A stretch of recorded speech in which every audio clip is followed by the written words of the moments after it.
আসসালামু আলাইকুম। ষষ্ঠ শ্রেণীর প্রিয় শিক্ষার্থীরা কেমন আছো? সবাই আশা করি অনেক ভালো আছো। তোমাদের আজকে বাংলা বইয়ের 99 থেকে 102 নম্বর পৃষ্ঠায় যে প্রশ্ন সবগুলো দেওয়া আছে সবগুলো উত্তর দেব। তো দেখতে পাচ্ছ 99 পৃষ্ঠায় তোমাদের বাঁচতে দাও কবিতা থেকে একটি প্রশ্ন করা আছে, সেটি হচ্ছে যে বুঝে লেখি। বাঁচতে দাও কবিতাটি পড়ে কি বুঝতে পারলে তা নিচে লেখো। এবং নিচে আরেকটি প্রশ্ন দেওয়া আছে জীবনের সঙ্গে সম্পর্ক খুঁজি। তো বাঁচতে দাও কবিতার সাথে তোমার জীবনে আসলে চারপাশে কোনো মিল খুঁজে পাও কিনা বা কোনো সম্পর্ক আছে কিনা, সেটার আনসারটা তোমাকে নিচে লিখতে হবে। ঠিক আছে, তো চলো আমরা হচ্ছে প্রথম যে প্রশ্নটা করা আছে যে বাচ্চা দাও কবিতাটি পড়ে আসলে কি বুঝতে পারলে তা নিচে লেখো, এই উত্তরটা আমরা এখন দেখব। ঠিক আছে, তো চলো শুরু করা যাক। তো বাচ্চা দাও কবিতাটি পড়ে আমি যা বুঝতে পেরেছি তা হলো প্রকৃতি পরিবেশ মানুষের বেঁচে থাকার প্রধান আশ্রয়। মানুষ প্রাকৃতিক পরিবেশেই অন্যতম প্রধান অংশ, এবং কিন্তু দুঃখের বিষয় মানুষের হাতে দিন দিন প্রকৃতি ধ্বংস হচ্ছে। ফলে বিপন্ন,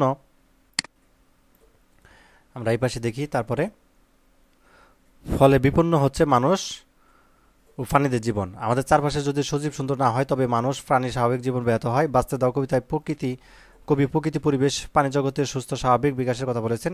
একটি শিশু বেড়ে ওঠার সঙ্গে তার চারপাশের সুস্থ পরিবেশের সম্পর্ক রয়েছে। যদি ফুল না থাকে, পাখি না থাকে, সবুজ ধ্বংস হয়ে যায়, তাহলে শিশুর স্বাভাবিক বিকাশে বাধাগ্রস্ত হবে। তো প্রকৃতির এসব প্রতিকূলতাকে জয় করার কথাই আলোচ্য কবিতায় সুন্দরভাবে তুলে ধরা হয়েছে। তো আমাদের এই অ্যান্সারটি হয়ে গেল। তারপর হচ্ছে আমরা নিচে যে প্রশ্নটি করা আছে যে বাঁচে যাও কবিতাটির সাথে তোমার জীবনের চারপাশে আসলে কোনো মিল আছে কিনা বা কোনো সম্পর্ক খুঁজে পাও কিনা, যে যে থাকে সেগুলো হচ্ছে নিচে লিখতে বলা হয়েছে। ঠিক আছে, তো চলো এই অ্যান্সারটা এখন আমরা দেখি। তো হচ্ছে আমরা এভাবে লিখতে পারি যে বাঁচে যাও কবিতাটির সাথে আমি আমার জীবনের চারপাশে যে মিল বা সম্পর্ক খুঁজে পাই তা নিচে তুলে ধরা হলো। তো বাঁচতে দাও কবিতাটিতে কবি প্রকৃতির সকল অনুষঙ্গকে তার নিজ পরিবেশের বিকশিত হতে দিতে বলেছেন, এবং আমাদের চারপাশেই আমরা চোখ মেলে তাকালে এসব অনুষঙ্গ দেখতে পাই। তো বিশেষ করে গোলাপ, রঙিন কুড়ি এবং সোনালি চিল এবং জোনাক পোকা, ঠিক আছে, গুগু, পানকুড়ি, শ্যামা, এসব আমরা হরহামেশা দেখি। কিন্তু সচেতন কবি শুধু দেখার মধ্যে দিয়েই কাজ সীমাবদ্ধ করতে বলেননি। তো তিনি বলেছেন যে তাদের আপন পরিবেশে বিকশিত হতে হতে দিতে তো আমরা চাইলে এই কাজে সম্পাদন করতে পারি। আমরা শিশুদের মনে সব ইচ্ছা পূরণ করতে দিতে পারি। তো সুতা কাটা রঙিন গুড়ির পেছনে শিশুটির আনন্দে দৌড়াকে বেড়ানোর বাধা না দেওয়া। ঠিক আছে, তো শিশুটিকে আপন মনে খেলতে দেওয়া, পরিবেশে সৃষ্টি করে দেওয়া। তো এই পর্যন্ত লিখলেই হবে।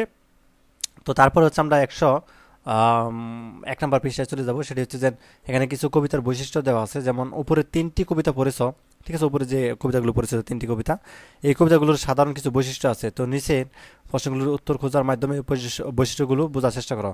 তো এখানে কম 1, 2, 3 দেওয়া আছে, প্রশ্ন দেওয়া আছে যেন পরপর 2 লাইনের শেষে কি মিল শব্দ আছে, হ্যাঁ অথবা না। ঠিক আছে, এদের আমার আনসার করতে হবে। তো চলো এই শখটার হচ্ছে আমরা এখন আনসারটা দেখব। ঠিক আছে, আমি যদি তোমাদেরকে হ্যাঁ হের করে হলে হের করে ঠিক চিহ্ন দিবা, না হলে না।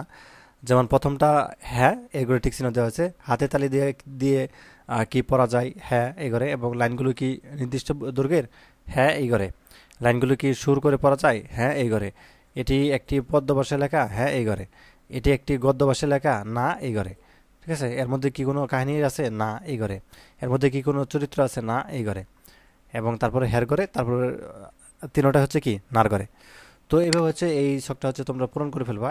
ঠিক আছে, জাস্ট টিক চিহ্ন দিবা তাহলেই হবে, অথবা হ্যাঁ না দিয়েও কিন্তু আনসার করতে পারো, কোনো সমস্যা নাই।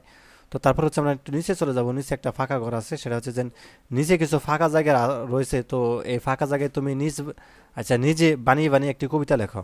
তো কবিতাটি হতে পারে 4 বা 8 বা 12 লাইনের। কবিতা লেখার সময় কবিতার বৈশিষ্ট্যগুলো খেয়াল রাখো এবং কবিতার একটি নাম দাও।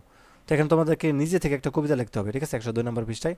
তো চলো আমরা আনসারটা আমরা দেখি যে না আসলে কবিতা হচ্ছে আমরা লিখতে পারি কিনা। তো তোমাদের যে আনসারটা দেখাই, যে কোনো একটা কবিতা হচ্ছে তোমাকে নিজে থেকে লিখতে হবে। তো দেখো এখানে একটি কবিতা দেওয়া আছে, যেমন দাদাবাড়ির ফেরা, আহমদ ফারুক, বা তোমার নামটা দিয়ে দিলে তো তুমি আর নিজের মতো করে লিখতে পারো। যেমন তাল পেকেছে তালের পিঠা খাবো, তালের পিঠা খেতে সবাই দাদাবাড়ি যাব, দাদাবাড়ির পুকুর পাড়ে সারি তালের গাছ, আহাকি রূপ, থোকায় থোকায় তাল যে ঝুলছে আছে, দাদির হাতের তালের পিঠা সবার থেকে সেরা, তাই তো প্রতি ভাদ্র মাসেই দাদির বাড়ি ফেরা। তো এইভাবে হচ্ছে একটা কবিতা লিখতে পারো, অত তো তুমি চাইলে যে কোনো একটা কবিতা লিখে নিতে পারো। তো এই ছিল আজকে ক্লাস। তো পরবর্তী পর্বে হচ্ছে আমরা সবাই রাজা। ঠিক আছে, এখান থেকে শুরু করবো। ধন্যবাদ সবাইকে ভিডিও দেখার জন্য। আল্লাহ হাফেজ।